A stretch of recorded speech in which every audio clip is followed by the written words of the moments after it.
FBG Duck, his dad was released from prison 7 days before Duck was killed. Look, I find this strong. Duck dad was locked up for 27 years. That's a long time.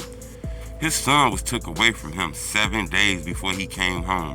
He was close to seeing his son. Remember, he wasn't around for Duck life.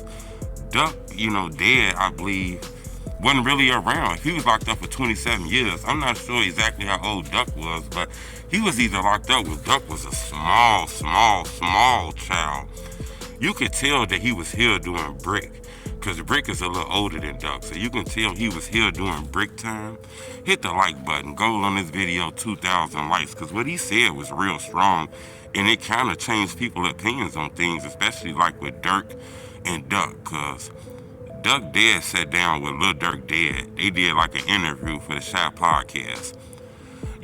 His dad said that Duck got killed 7 days before he came home. He was talking to Duck on the phone, all kind of stuff. They probably had plans.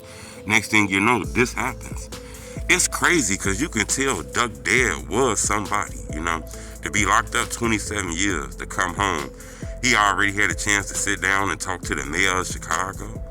He talking to Dirk Dad. You can tell Duck Dad was like in the streets affiliated when he was younger to come home and still have some clout, You can tell he's smarter though. Looks like he under the Muslim Act. You don't really see a lot of the street shit coming out of him, but you can tell he was in this stuff back in the day, Especially when you see those guys sit down and talk, it'll let you know how close Dirk and Duck could have been. These guys were like similar to me. They probably would have been best friends depending on if they was living on the same block. Think about it. These guys are eerie similar. Both rappers, both from Chicago, both was like leader of their crews, Both were rapping about pushing peace at one point in time in their life, even though it was gang wars going on. Both of their daddies was locked up during their childhood. These guys would have been best friends, but unfortunately, where they was born at and where they grew up at, those are like op neighborhoods. Normally, your op, growing up back in the day, your op be a guy from a whole nother neighborhood. Y'all into it with them dudes over there. Shit, Duck was into it with the guys on the next block. So that made it very dangerous for him. The guys who killed Duck, they've been convicted. They from O Block. They actually gonna get sentenced this year. They done had their sentences pushed back 2 times. Looks like they gonna be sentenced sometimes around August of this year.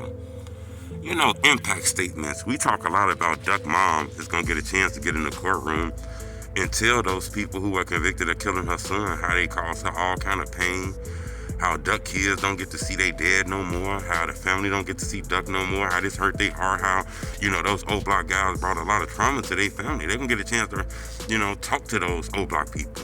Duck mom. It looks like Duck dad gonna have a chance to be in that courtroom too. Now, is he gonna write an impact statement? Is he gonna be able to tell the O Block people how what they did, caused his family problems, caused him problems? Or is he just going to come to the courtroom and just wait on the sentencing? Because I'm sure he's going to be in the courtroom to see when they get sentenced. I think that's strong, Is O Block going to apologize to him, apologize to Duck Mama? Because remember, when you get sentenced at these federal trials, especially when you facing like life, you get a chance to, talk to the victim family and stuff like that. Say you sorry. You didn't mean to do it. You was young. Your mind wasn't right. Show the jury, show the judge that you got mercy, some empathy. You feel sorry for what you did. You might possibly get a better sentence. I think this carries a mandatory life sentence, but it's a difference from life without parole and life with parole, So showing some mercy and, taking accountability and responsibility for some of this stuff could help them in the future, especially, when they trying to go to the parole board and all kind of stuff like that. They look at stuff like that. Did you show mercy and stuff? So who knows, but Duck Dad is going to have an opportunity to be in that courtroom and write an impact statement. But I ain't going to lie, I thought it was strong. This man waited 27 years to see his family, see his kids, and Duck was killed 7 days before he came home. I find that very, very, very wild. That's why I want to ask y'all the question. Do you think Dirk Dad and Duck Dad sitting down together, do you think that's going to help? Do you think that's good for the culture? People can learn from them, hear their stories. Maybe they can touch somebody and save a few lives? Or do you think it's too late for this, Just some internet stuff? this ain't gonna do nothing. I wanna know what y'all think, man, because I'm not gonna lie. It's been decades of killing. Maybe we can switch it around to decades of, staying out of people's business and luring the killings. Ain't gotta be friends, but just ain't gotta be, killing each other every day. Subscribe to my YouTube channel. It's the Homie True. Leave a comment. I read everything.